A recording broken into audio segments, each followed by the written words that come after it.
Hello, everyone. Good morning, good afternoon, and good evening. My name is Phoebe Lee with NVIDIA, and I will be your moderator for today's webinar. First of all, I would like to thank you for signing up and spending the next hour with us.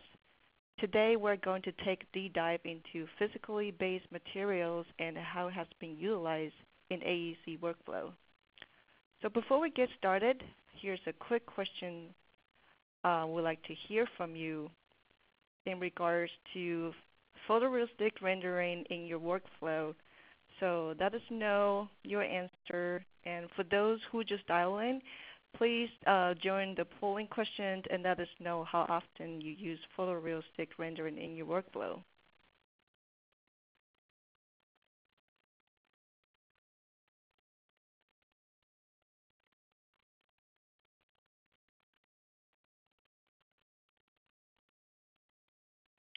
All right, as we are waiting for more people to dial in and for more answers, just a quick reminder that all lines are muted throughout the webinar.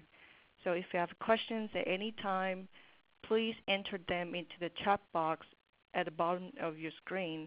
So if you don't see the chat box on your screen, feel free to click on a blue button. It should be on the left side of your screen. Then you will be able to enter the questions. So we'll be answering all questions within 10 minutes of the end of the webinar. All right, let's give it 30 more seconds for more people to participate.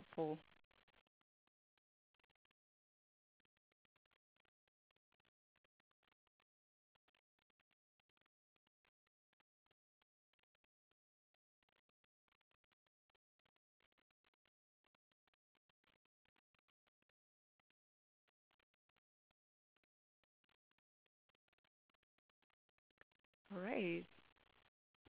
It's really great to see a lot of participants are actually very experienced in photorealistic rendering. That's awesome.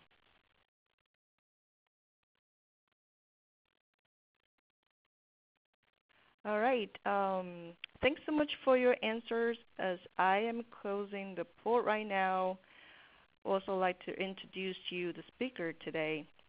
So we're glad to have Andrew Rink, who is our Senior Marketing Strategy Manager at NVIDIA, to talk about photorealistic rendering in AEC industries, followed by our guest speaker, Scott DeWoody, who is our firm-wide creative media manager and counselor, to illustrate the techniques on creating physically based materials. With that, Andrew, feel free to take away. Thank you, Phoebe. It's great to be here with you today. My name's Andrew Rink, and as Phoebe mentioned, I'm responsible for marketing strategy at NVIDIA for the AEC and manufacturing industry verticals. Appreciate you taking a moment to be with us here today.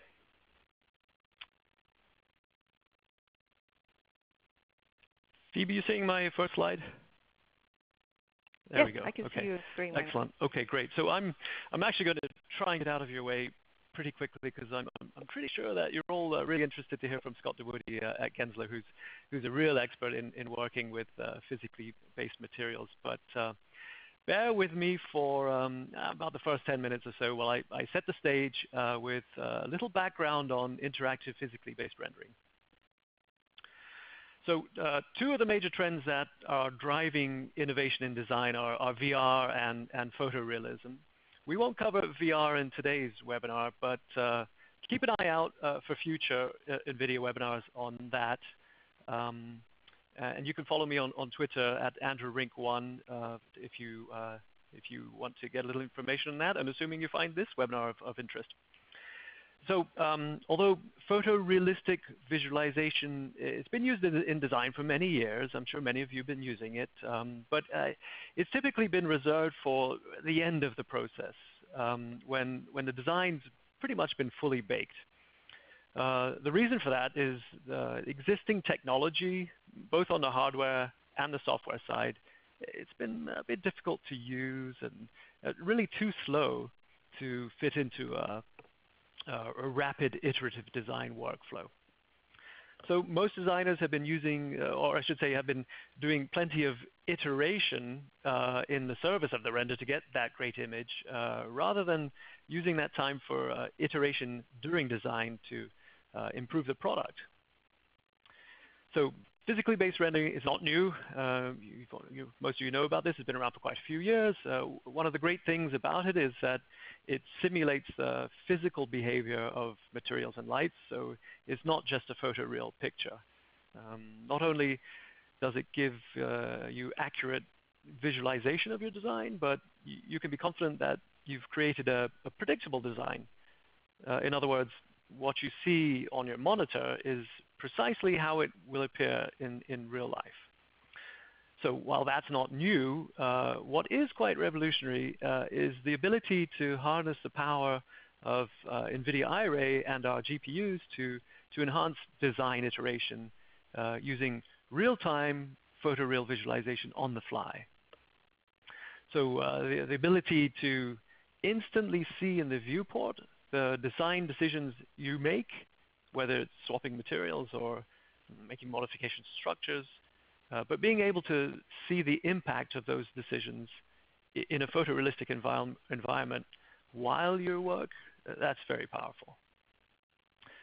So for one thing, designers can stay in the creative flow as they make those modifications without having to take a lunch break or even wait overnight for photoreal renders.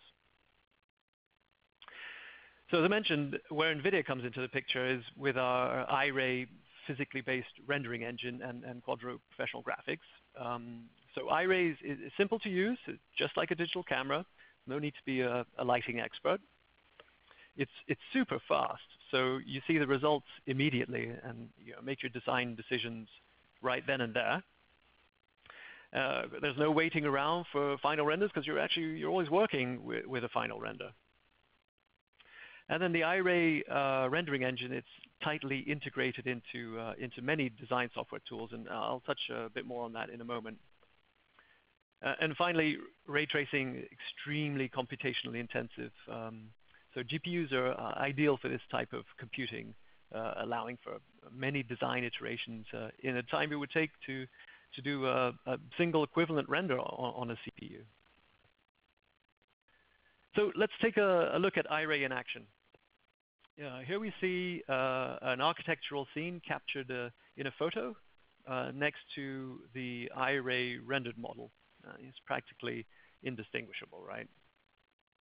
But look at all those lighting fixtures illuminated, daylight streaming in the windows and reflecting off all those surfaces.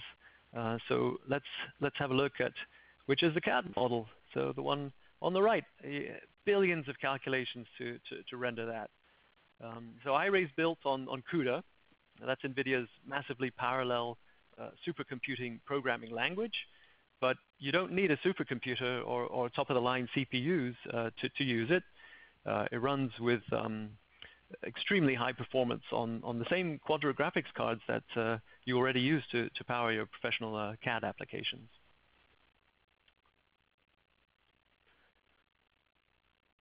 So the designers and architects can predictably visualize their designs interactively, so you can avoid some of those surprises you sometimes get when that overnight render comes back from the CPU render farm and shows results you weren't quite expecting. Here's another side-by-side of an Iray rendered scene next to a photo. So once again, very hard to tell, and there's a reveal, so maybe I should switch these around, but the one's on the right again.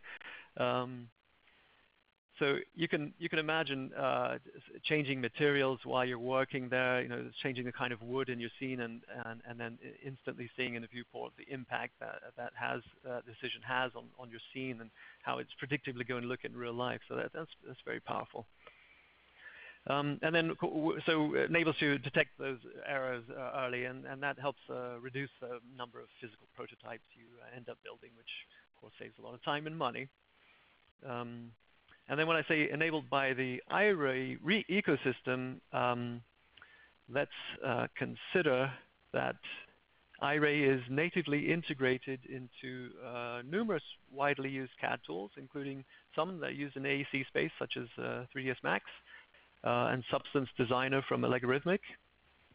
Iray is also available as a plugin directly from NVIDIA for software like Max, Maya, and Rhino.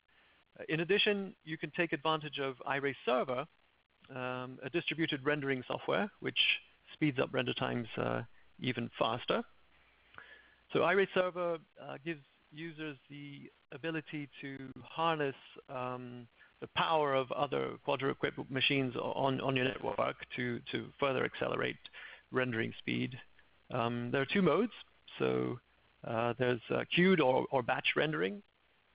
Leverages a cluster of machines working together to render a single frame. And streaming mode to one machine for accelerating interactive rendering. So I mentioned scalability earlier, and here's a performance chart to give you an idea of how Quadro Professional Graphics compare to a 14-core CPU. For example, a very affordable M4000 provides 3x faster render times, while let's see, a dual P5000 configuration, that's our new Pascal GPU architecture, is about 9x faster. And all this is on a 4K display, so exceptional speed and scalability right up the Quadro stack. All right, another part of the Iray ecosystem is vMaterials. So this is a suite of over 1,000 curated and calibrated materials that NVIDIA established that's about just over a year ago. So these are verified to be as accurate and consistent as possible, and they're available to designers at no cost. We intend to continue to expand this content over time. Okay, I said I'd try to be brief, and I've probably taken longer than I wanted to, and Scott's already elbowed me in the ribs here, so let me quickly finish with a brief word about NVIDIA Material Definition Language. So this provides a means to define physically based materials and lights, so designers can have access to or create their own libraries. The objective is to develop a standard to describe digital materials in order to help bridge that divide between 3D design applications. So within MDL, materials and lights are essentially available from end to end of the design process. So they're portable from one design tool to the next. So architects, ArcViz specialists, and even the marketing folks creating collateral can all exchange 3D designs without throwing away valuable design work and having to start over at each stage of the process. All right, and to tell us more about this and to share practical information on creating physically based materials, I'm really pleased to hand over to Scott DeWoody from Gensler. Thanks, Andrew. All right, just one second. Scott, over to you.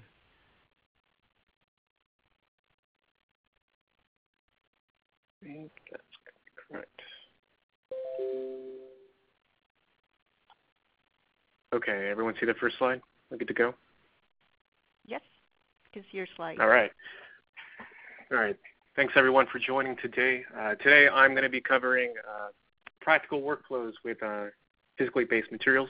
And I just want to point out that everything I'm covering today is render agnostic. So even though we're going to be demoing some stuff later with Iray, everything I'm talking about should apply to any rendering engine that supports physically based materials, because at the end of the day, it's all physics, and these rendering engines are replicating a lot of that internally. So following these practices will yield the same result regardless of what rendering engine you're using, including some of the newer game engines that have adopted PBR.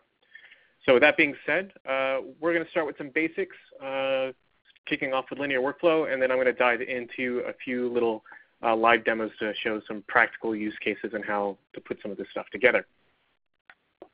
So kicking off with linear workflow, this is probably the most pivotal thing to start out with because it's going to determine how images from your texture maps to your final render are going to be produced and viewed back to you, which is extremely important. If you've ever had a rendering look too dark, too contrasty, or if you've had to alter the brightness or the darkness of your bitmaps to get them to look right when you hit render, That's because you're not working in a proper linear workflow, and setting this up at the beginning helps with that. So when a designer hands you a red leather material swatch, for instance, and you take a photograph or scan that in, you can match that color one-to-one throughout the entire process, including up to your final rendering. So really what's going on here is that in CG, we're playing digital photographer. And every device, every digital screen, your phone, your camera, it doesn't matter, does this in the background without you knowing. And so our computers think digitally like this in 1.0. So 1 + 1 = 2 to them. And then this is the final output that we're looking to receive at the end of the day. Especially when we take a photograph, this is what we expect to see.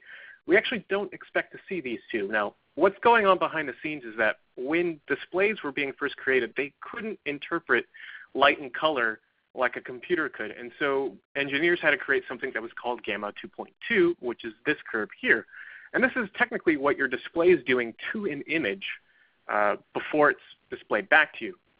Now, if you were to remove one of these, this is what the image would look like if it was just purely to the display.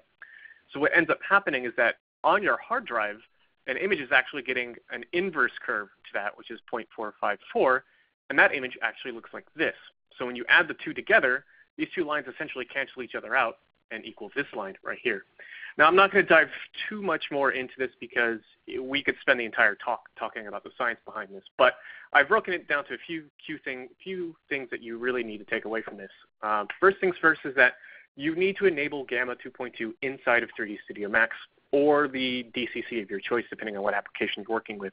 All applications to a degree have this setting somewhere, so I would refer to the documentation. But inside of 3D Studio Max, it's going to be under your preference settings, under Gamma and LUT. You can also get to this by the render drop-down menu at the top of 3D Studio Max as well. And this should be on by default now inside of 2017. If you're using an older version of Max, it most likely may not be, so definitely make sure before you start your project that this is turned on. And your settings should look just like this. Now, some engines like NVIDIA Metal Ray, iRay, and iRay Plus use the Max settings by default, and you don't have to worry about it. Some engines like V-Ray, for instance, do have additional color calibration settings to go with them. But if you're using the latest version of V-Ray 3.5, its default color settings are set up right out of the box, so you don't really need to worry anything about that engine. But as for some of our gaming engines like Unity 5, Unity actually does need to be switched from Gamma to linear at the start of a new project, and that's under the quality settings, I believe. And if you're using Unreal, Unreal's already working inside of linear space, so you're good to go there already. The other thing that we need to set up is if you're using Photoshop, which I would assume a majority of us probably are, you need to set up its proper color space as well. So that looks like this and can be found under the Edit menu inside of Photoshop. You need to make sure that your RGB value is RGB working space is set to sRGB. Your gray space needs to be set to Gamma 2.2. And you definitely want to make sure that you have these profile mismatch warning dialogs on. Reason being is that if you do open an image that you've taken with a camera or even your raw rendering from 3D Studio Max, they're going to come with different profiles. In fact, the images that we save out of Max actually do not have a profile assigned with them. So you want to make sure that you get these warnings when you open it so you can make sure you can convert everything to sRGB. And that's mainly because, A, 3D Studio Max only likes reading in sRGB profiles. If you're using anything else, you're going to get some really, really wonky results. And two, it's that if you're publishing to the web, emailing these photos around, trying to get people to make sure that colors are consistent across the board, you want to use sRGB because that is the most commonly used color space. If you're going for print, you could start looking at Adobe RGB or Photo RGB, but that's not really what we need to be focusing on right now. So just make sure Photoshop, if you're using it, is set up this way. Also, the same thing, too, is that we need to make sure that our bitmaps are being identified when we bring them into a rendering engine. And this goes for pretty much every rendering engine out there. Now, inside of 3D Studio Max, it's pretty straightforward when doing this, is when you're importing your bitmap. If you have the gamma settings turned on, like I discussed earlier, this little guy down here is going to be enabled. And the difference between automatic and override is that with automatic, depending on the bitmap type you bring in, so if you bring in a low dynamic range image, being a JPEG, a GIF, a Targa, a PNG, Max is automatically going to assume you want to bring those in at 2.2. The override will allow you to pick whatever gamma specified. Now, this is really important because not every bitmap you bring into 3D Studio Max needs to be in 2.2. In fact, there's a good chunk of them that need to be actually considered linear because they're actually driving data for the shader, much like the glossiness, the index refraction, normal, and so forth. These bitmaps aren't really shown as color at the end of the day. They're actually driving certain properties. So really, these three maps right here need to be brought in at 2.2. Everything else needs to bring in at linear. And this goes for every rendering engine.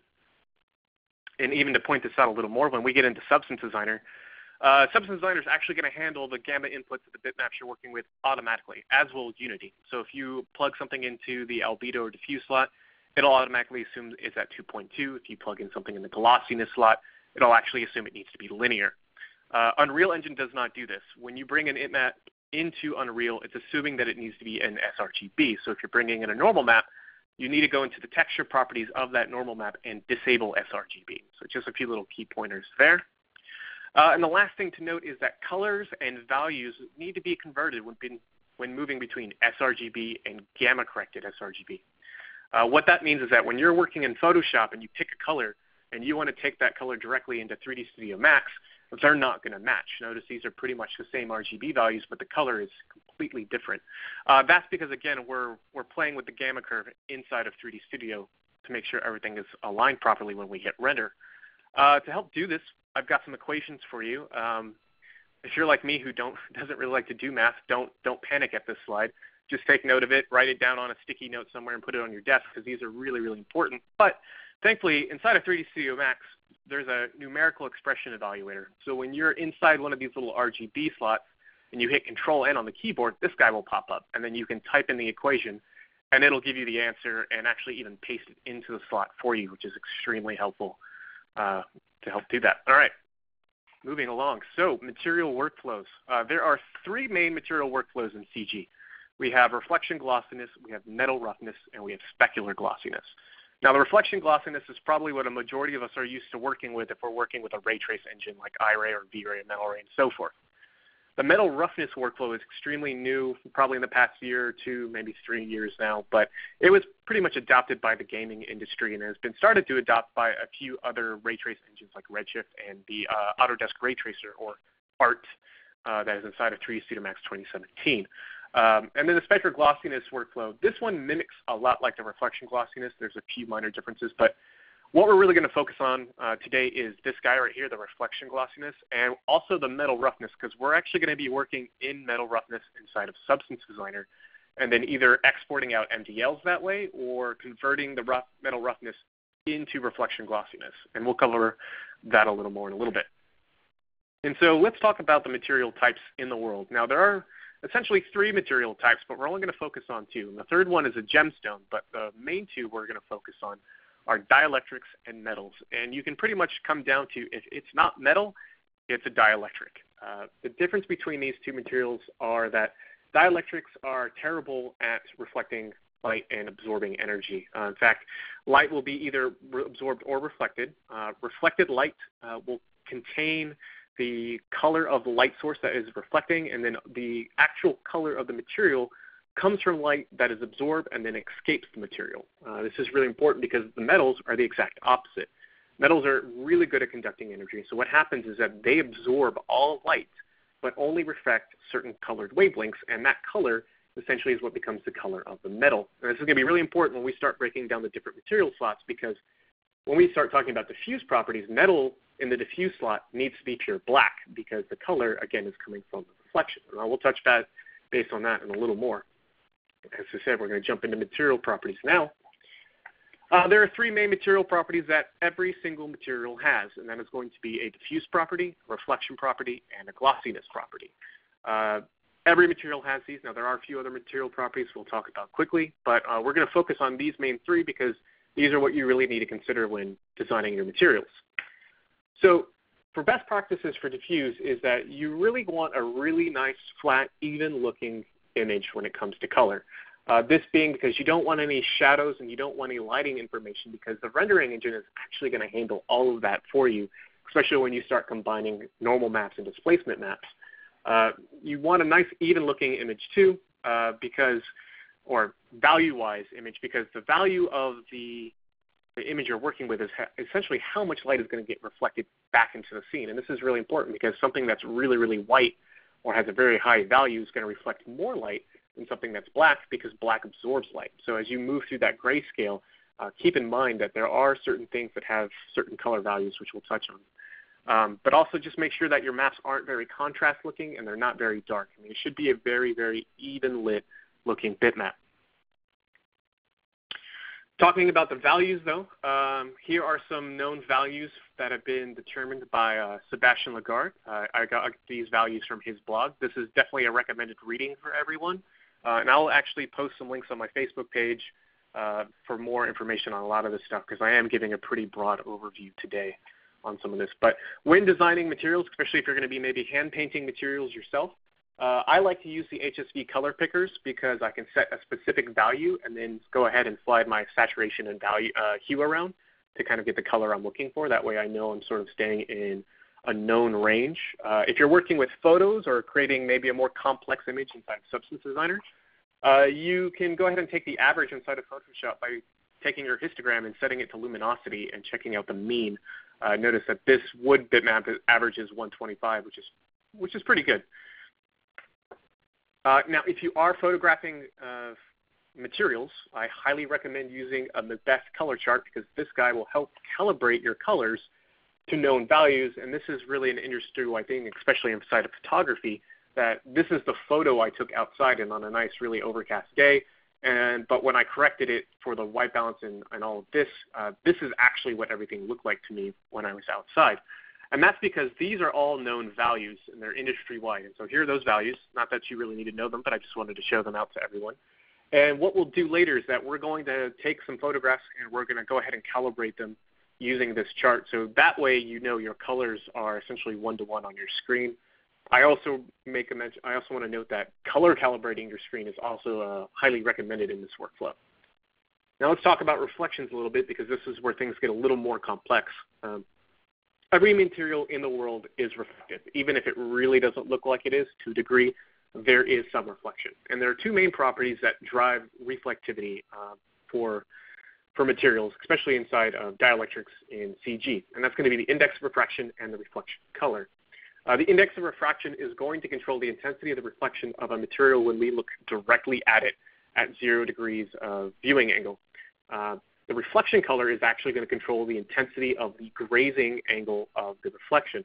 It's also going to essentially color the specular highlights of that material. Again, so with dielectrics, you want to keep this white. And for the most part, what I like to do is I set my reflection color to pure white, and then I will slowly reduce it if I feel like the reflection is too much. And this helps simulate extreme roughness in materials, that especially if you start dialing this color down, there's essentially higher levels of microsurface that are really just diffusing the reflection a lot. This is really seen a lot in carpets and fabrics. So if you're designing those kinds of materials, you most likely will not be using like a pure white for the reflection color. For metals, the reflection value is actually set to color of the metal, and I'll have those values for you in just a second. But let's talk about index of refraction and F0. So like I said earlier, this is going to control the level of reflectivity essentially around an object. And for dielectrics, the values are relatively really small. Most index of refraction values are set from 1.2 to 1.6 for a dielectric. This essentially translates into 0.02 to 0.08 in linear, or 43 to 80 in sRGB. You can actually find the F0 value by using these equations here by plugging the index of refraction number inside of it. F0 is mainly used in the metal roughness and the specular glossiness workflow. So once we get to a ray trace engine, we're not really going to worry about it. But pretty much these two values are essentially the same when it comes to CG. When the value is unknown, it's a pretty safe bet to use a value of 1.4 to 1.5. You're not going to notice a huge difference between the two, and most dielectrics fall within that range, so you're pretty much off. It's pretty much a safe bet. And so forth at the metal roughness workflow, essentially, the shaders are hard encoded at 0.04, which just translates to 1.5 index refraction by default. And you can change those by adding a specular level map in your rendering engine to readjust that color value. And here are just some known values for some dielectrics. All right. And just to recap on this, again, the index of refraction is controlling the intensity of the reflection here at 0 degrees, and the reflection color is essentially enhancing the parameter. Now, on all of these down here, the reflection color I left at pure white, and we're just changing the index of refraction. And so you can see the reflections almost non-existent here, and it slowly becomes more and more. And then when I crank it up to 2, we can really start to see it. And then when I hit 25, we're starting to get something that looks like Chrome. So one more thing to note is that everything in the world has Fresnel. And Fresnel is essentially the amount of light of what we see when depending on the angle of view of the material. I know I just butchered that, but hang in there with me. So when we look directly at a surface like this, we may not see a lot of reflection coming back to us at 0 degrees. But as we change our angle, we can see that the reflection becomes more prominent and more intense. And this essentially is what the Fresnel effect is doing. I highly recommend if that your rendering engine has the ability to disable Fresnel, don't do it. Just keep Fresnel always enabled and just go from there, because the shader is going to handle all of this work for you behind the scenes, and so you don't need to set up anything manually. Now, speaking of metals, metals index of refraction is completely different than dielectrics. There's an additional variable that has to be calculated called the extinction coefficient, which is usually represented as K in physics, and you can check out a lot of this information here at refractiveindex.info. But some engines don't take this into account. And so one workaround that has been found is that you crank the index of refraction up to somewhere between 25 and 50. This isn't technically accurate, but it does reproduce results that do look accurate. In Iray Plus, there is a metal shader that will take this into account behind the scenes already, so I do recommend if you're making metals in Iray to use that. If you are using V-Ray, for instance, V-Ray doesn't support the extinction coefficient out of the box, but Vlado did write an open shader language shader for this, so you can use that. But some engines like Maxwell Render actually do support this, so it really just does depend on the rendering engine of your choice. And here are the known values for color for metals. I got all of these presets actually from Substance Designer, but just in case you want, here are all the known values for that. And these are all driven from a base material node inside of Substance Designer that is really good for starting and using templates. So just to note that there. And the last bit is, again, roughness. Now, the glossiness and roughness map is probably the most artistic map that you're going to be creating. There's no real easy way to measure roughness, so what I do recommend is taking multiple photographs of a material at different angles and in different lighting conditions, just so you get a good idea of what the roughness looks like of the material, so you can reproduce this. But at the end of the day, it's still more up to you as the artist on how rough your material is going to look. Now, this isn't to be confused with a bump map or a diffuse map, though. Bump map or a normal map, but those will also help play into the dispersion of your highlight. But essentially what happens is that this property is controlled by either a linear value, 0 to 1, or a grayscale bitmap, where in the reflection glossiness workflow, that 0 is completely roughness and white is no roughness whatsoever. But in the metal roughness workflow, this is actually going to be reversed. So we're going to keep that in mind when we're in Substance Designer, that if we're going to be translating bitmaps, that we're going to actually have to convert that over, which is actually pretty easy to do. There's a node in there that will do that for us. And then here are the other material properties that I mentioned that may make up a material. These are all optional depending on what you're making. So we have the bump and normal, and you could also throw displacement into this as well. These are essentially simulating surface deformations that may not actually be on the geometry. We've got refraction, which is going to help us make things like glass. There's translucency for human skin, milk, wax, things of that nature. And then we have our opacity or cutout maps, which we'll probably use a lot for like tree leaves and things of that nature, which isn't really anything that's physically accurate, but it's also extremely helpful. So with all that being said, let's just jump in. And I'm going to bring up Lightroom first, just to kind of show off some material examples. I like to take pictures when I'm out and about of materials, and just wanted to show these two off, as these are not really ideal pictures for converting into actual diffuse map. You can see there's way too much shadow play and a lot of highlight play, and this was taken in direct sunlight where really overcast weather is ideal for this kind of work.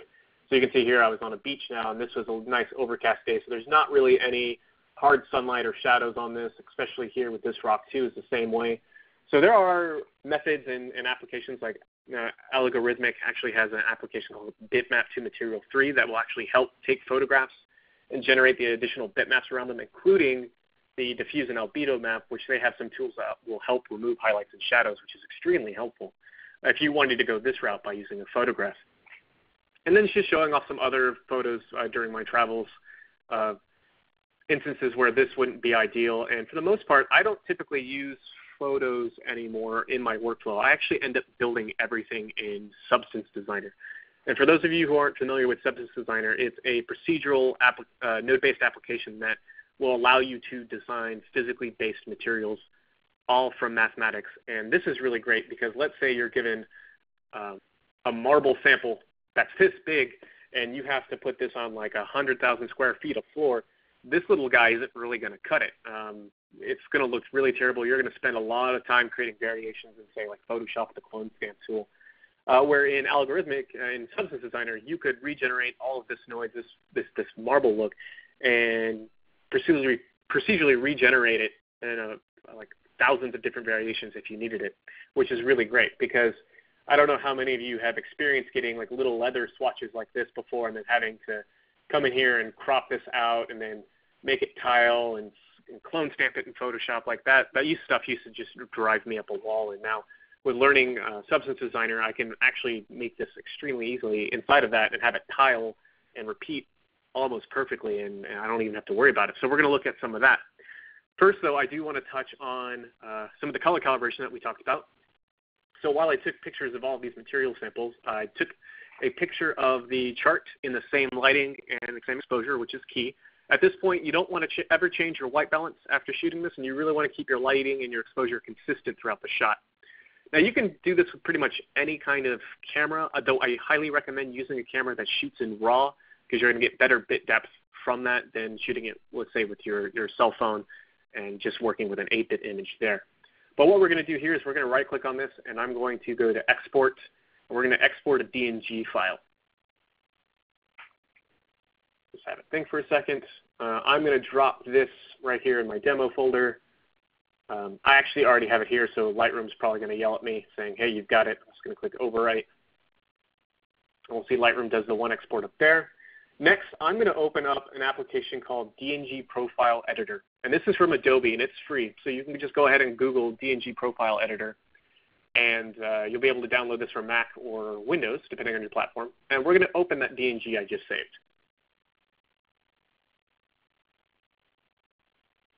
Desktop, demo.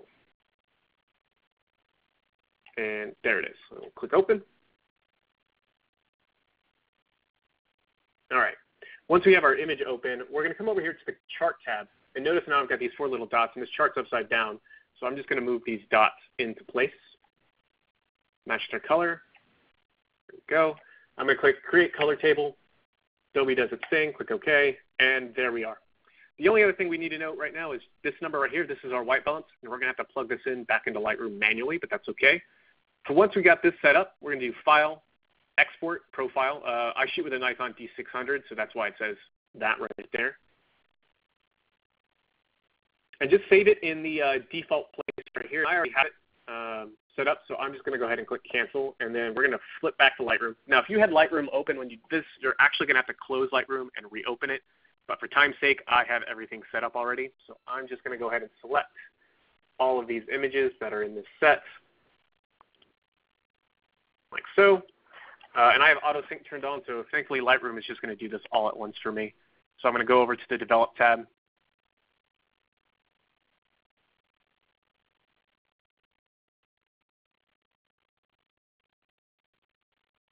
If Lightroom wants to behave.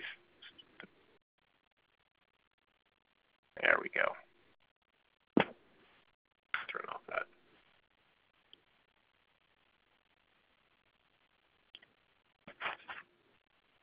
So we're going to scroll all the way to the bottom. Oh, come on, Lightroom.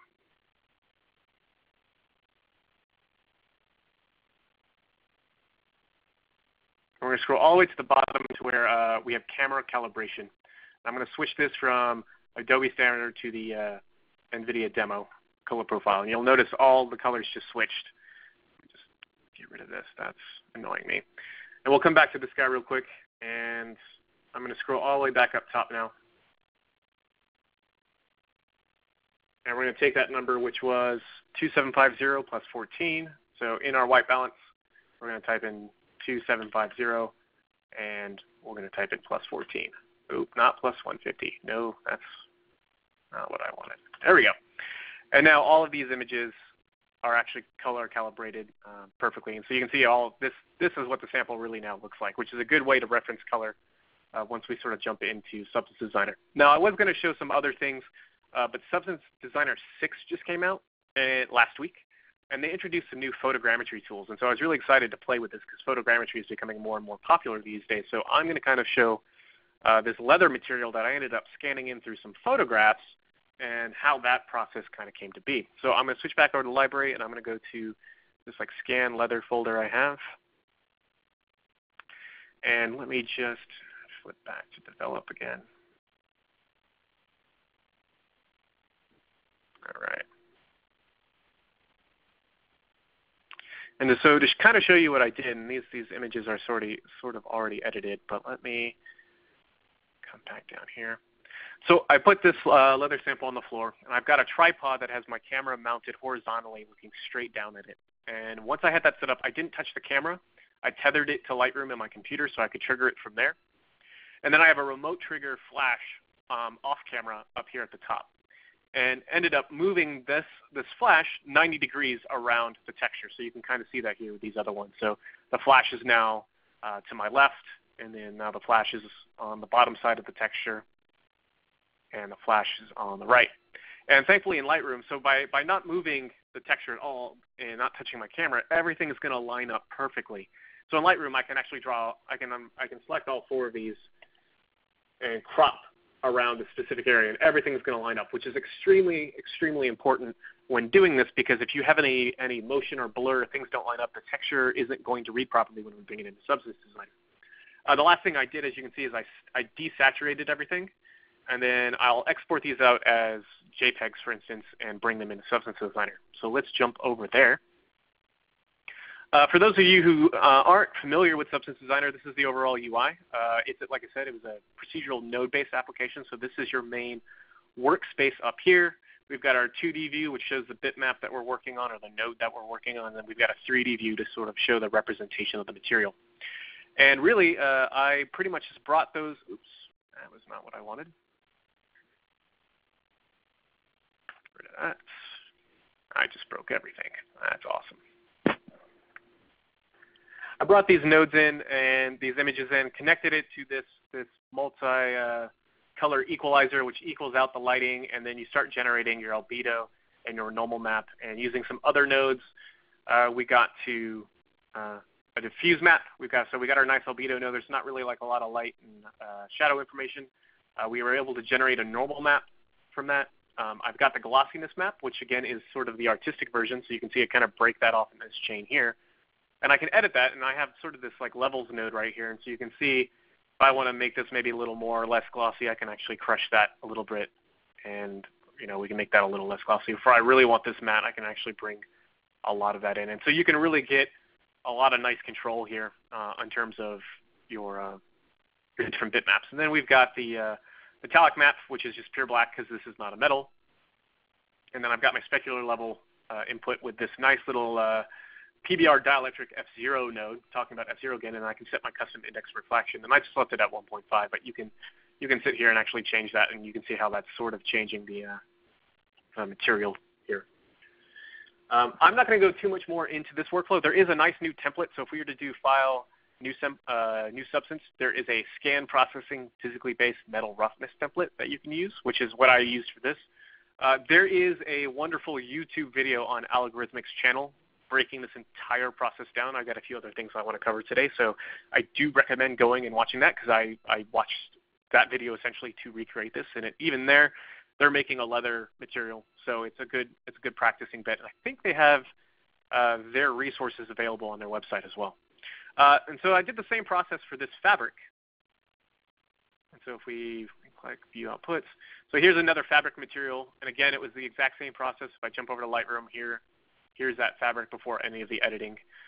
And so I was able to recreate that here as well. Now, looking at a little more complex materials, for instance, let's jump back here. I want to go to Library.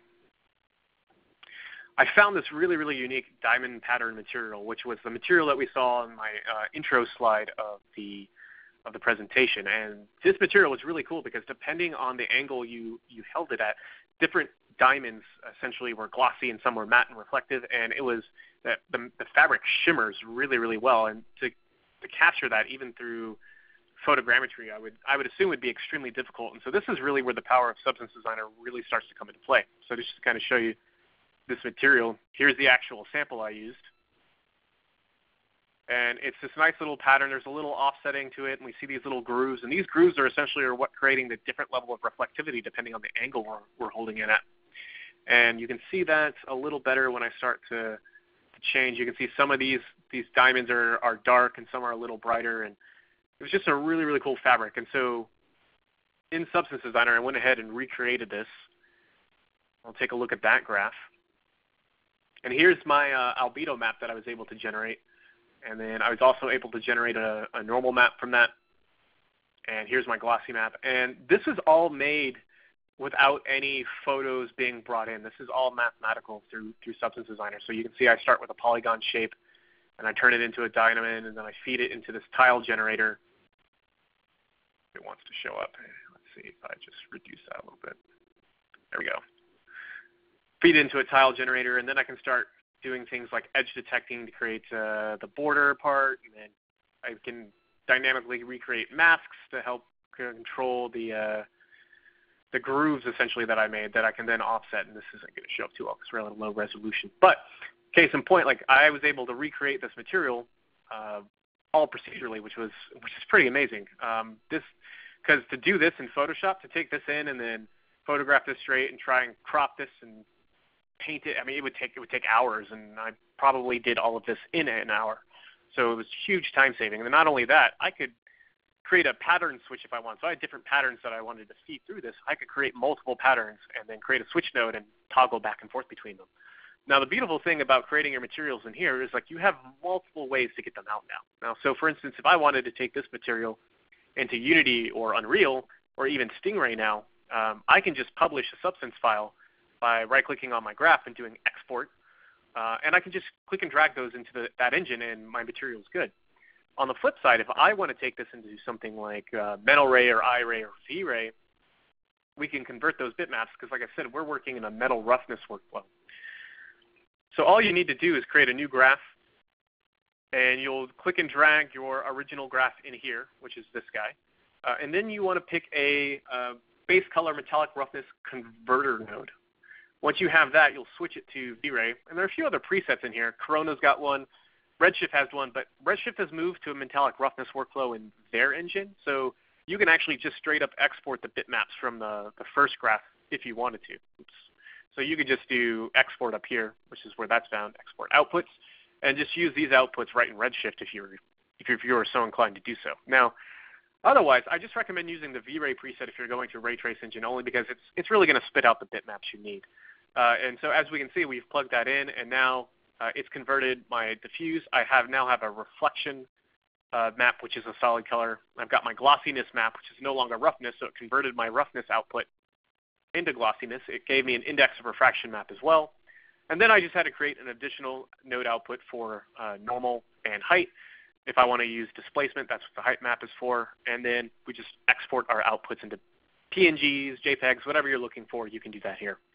Now, the other big powerful thing about Substance Designer is that it actually does have I-ray inside of it. Now, let me switch back to the fabric real quick. And let's up this back to 2K. It's really easy. So right now we're working in OpenGL, which is pretty much what's native to the gaming engines. But if I come to render and I switch this to I-ray, now we're rendering in what's known as photoreal, and this is how I-ray or any other ray trace engine is going to use this. Now, what's happening behind the scenes is now we're rendering with an MDL, and all these outputs are automatically being plugged into that MDL. And as Andrew was saying earlier, MDL is now NVIDIA's new material definition language, which is trying to be a universal exchange format. So if your rendering application supports MDL, this material is going to look the same and be able to port between whatever rendering engine you're using. So for instance, right now that would be I-ray and metal ray, but V-Ray 3.5 just came out, and that now supports MDLs as well. So I could do materials default export preset. I can save this MDL out now, and I can actually just port this straight to V-Ray. I can use it in I-ray. and I can use it in metal ray depending on just what engine or platform I'm in, which is fantastic. So this is also an extremely easy way to save out. And so you just really need to pick your location, name your MDL where you want, and you can port it from there. And so with that said, let's jump into 3D Studio Max now. And we can see here I've got a handful of materials, and here's my scene. All of this, except for the vegetation outside, is Substance Designer. And this plant too, that's not Substance Designer. And this metal here is the iRay metal shader. So let's just go ahead and take a look at that real quick. Once this loads over. You can see we've got a bunch of presets. I've picked the aluminum for this one. I've got a gold material to swap to right here if I want to. If I click this material up here, this is the wood floor. And this right now is an MDL. I exported that out. Come on, Max. So you can see we've got a few settings, but not too much. And really to import an MDL into iRay is extremely easy. In the shader itself, if we scroll down, there's a little import button here. Now to note with MDLs, you actually have to define a few things first in the settings. So we come over to the rendering settings, and we come down to custom MDL. There are a few paths you need to set, especially if you're working from Substance Designer. You actually need to add the MDL definition path from Substance Designer, which is essentially located in the install folder for that. And also you also need to put the MDL path of the MDLs that you've exported. So you want to put the path to your library. So make sure when you're exporting MDLs, you've got them all in a central location, so it's really just one file path to set for that. This includes for the V material. So as Andrew was talking about earlier, NVIDIA's got 1,000+ free MDLs for you to use, which are compatible in both iRay, metal ray, Substance Designer, and V-Ray now. And those will be installed to your My Documents, and you come to the V-Ray, the MDL NVIDIA V materials folder, and you can find all of those materials right here, easy to use. It's pretty much plug and play at that point. Now, speaking about V-Ray and MDLs real quick, with V-Ray's implementation, you kind of have to set the properties like we just did here, but you have to set them inside of Windows. So to do that, you're going to come to My PC, and you're going to do System Properties, and we're going to go to Advanced Environment Variables, and we're going to scroll down in System Variables to where you see V-Ray MDL Path, Max 2017x64. If this doesn't exist, you can add this manually, but essentially what you need to do is click Edit and add those same paths to all the MDL locations that you're going to be using, and you can use them in V-Ray without any issue. That being said, let's just take a look at this rendering. Let's bring that up. Let's unpause that. I have iRay go. And so this material here on the chair is that leathered scan material I was showing you earlier. If I can bring it up. I didn't export this as an MDL because I just wanted to show essentially how to put it together real quickly. So by exporting through that V-Ray preset in Substance Designer, I got the bitmaps that I needed, and I went into an iRay Plus material, and I switched it from all the presets that you have. And let's just note that there are a ton of physically based presets inside of iRay Plus for you to use, but if you're going to be porting in something custom, you want to come down here and use the Arc and Design preset. And that's the same Arc and Design material that you'll find natively inside of 3D Studio Max if you're used to using that. And now I've got my diffuse map plugged into my diffuse slot. I've got my my glossiness map plugged in here. My reflection color is pure white for this chair. And then pretty much scrolling down, notice I'm using by index of refraction for the BRDF. So that index of refraction number is set right here at 1.5. And if we scroll down to the bump section, I have my normal map here. And if we just kind of click into this real quick.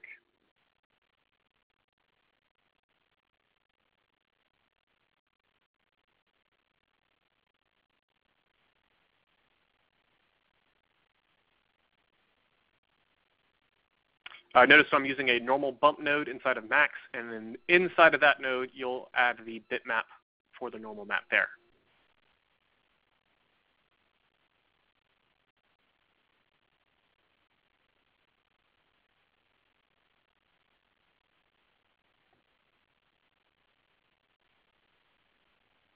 And I'm actually just going to repause. Oh, that rendering restarted anyway, so I'm just going to pause that.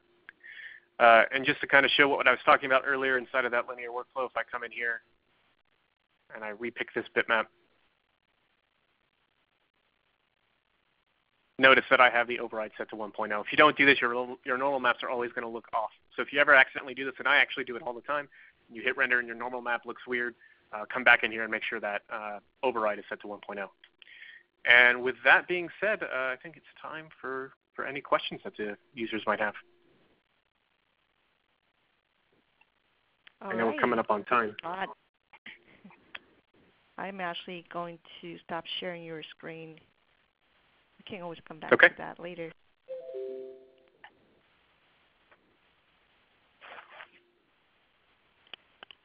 All right. Thanks, Scott, Andrew, for the wonderful presentation and live demo. That was really, really great. So right now we are entering the Q&A section. So if you have any questions, please feel free to enter them in the chat box right now. So while waiting for more questions to come in, I would like to do another quick question polling.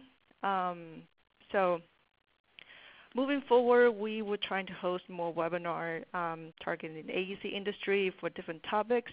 So we'd like to know what topics we'll be interested in knowing about more for our next webinar, or in general, what will be the areas that we should be addressed more. So let us know your answer, and we'll be hosting webinar around the technology that's popular moving forward. All right. I'm going to give it 5 more seconds. Sorry, go ahead. Should I just go ahead and start answering some of these I see coming in? Okay, yeah, feel free. I'll be closing the pool in 5 seconds, but Andrew, feel free. Okay, so I can see someone asked, can I use Quixel instead of Substance Designer?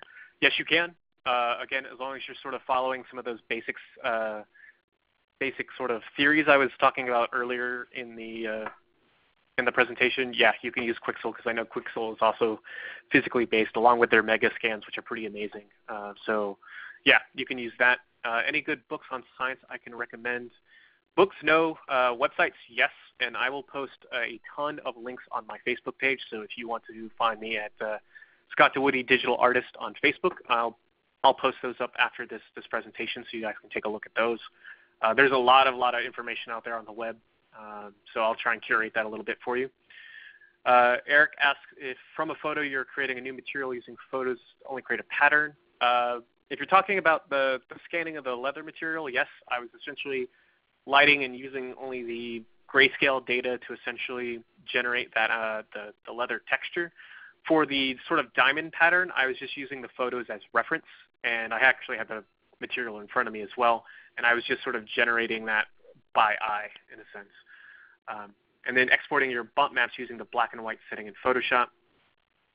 Yeah, that's fine. So black is going to essentially go down, white goes up, 50% gray is no difference in a bump map. So that's perfectly fine. If you want, I highly recommend moving to normal maps if you can. There are a couple other applications other than Substance Designer that will help you generate normals from an image. You could use Bitmap to Material 3. I know Crazy Bump used to be really popular back in the day. I know there's some websites now that will generate normal maps from a black and white map if you want, so you can definitely do that.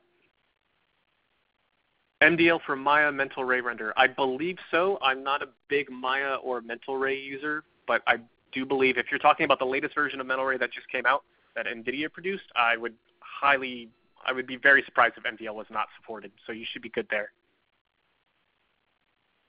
Let's see. On my glazing, I do 5 faces of glass and 1 face of matte color. The back face should. I haven't used the spandrel glass preset yet. Usually, Steve, how I do my glass is I just set the number of panels. So if it's like a double pane 4-side glass, like I'll create 2 boxes that have the right amount of thickness, and then I'll set the refraction color to mimic what the VLT would be for the, only one of those. So your VLT is like 60. Each pane should probably be, what's the math on that? Anyways, the glass presets work really, really nicely in iRay. So I would recommend experimenting with those a little more. How does NVIDIA render fluid volumes? I don't believe Iray supports fluid volumes yet, but you can definitely ask those guys a little more. How do materials transfer between Revit and 3D Studio Max? So that's actually a really tricky one. The materials that come into 3D Studio Max from Revit are what they call Autodesk Pro materials. If you're using MetalRay and an Iray that come with 3D Studio Max, you're not going to run into any issues whatsoever rendering with those. If you move to another rendering engine like Iray Plus, V-Ray, Redshift, you name it, you're going to have to convert those materials into that rendering engine's native shader. So if you're going to go to V-Ray, you got to convert them all to V-Ray materials. If you're going to Iray, you got to convert them all Iray Plus materials. But if you're staying native inside of 3D Studio Max, any rendering engine that comes with 3ds Max should be able to interpret those just fine. I do have a LinkedIn page. It's just my name, Scott DeWoody. Feel free to add me there. Just send me a message saying you saw my webinar, because I do get a lot of spam on that.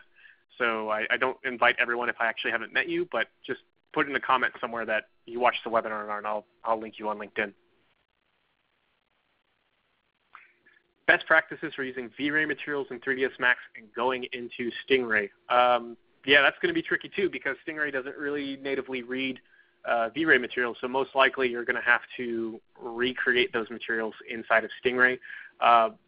Though I do recommend, if you're using Substance Designer at the base of your workflow and creating your materials, you can export the bitmaps to V-Ray that you want to use, and then use the same substance file and export the substance file into Stingray, and that kind of takes a little of the extra work out of it.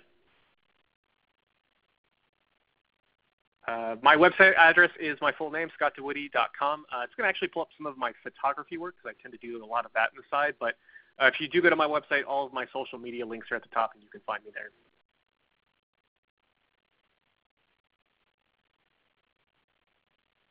Is it possible to get the shader code in C++? We are about to take one last question due to the time limit.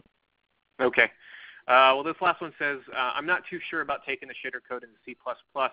I do know MDLs can be opened in Notepad, and they have their own language, and you can find the documentation on NVIDIA's website on how to do that. Also, Substance Designer you can visually create MDLs in there as well.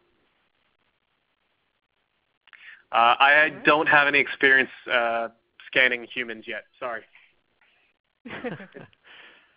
If anyone has any more questions, feel free to you guys can message me directly on Facebook, and I'll answer any questions I didn't get to.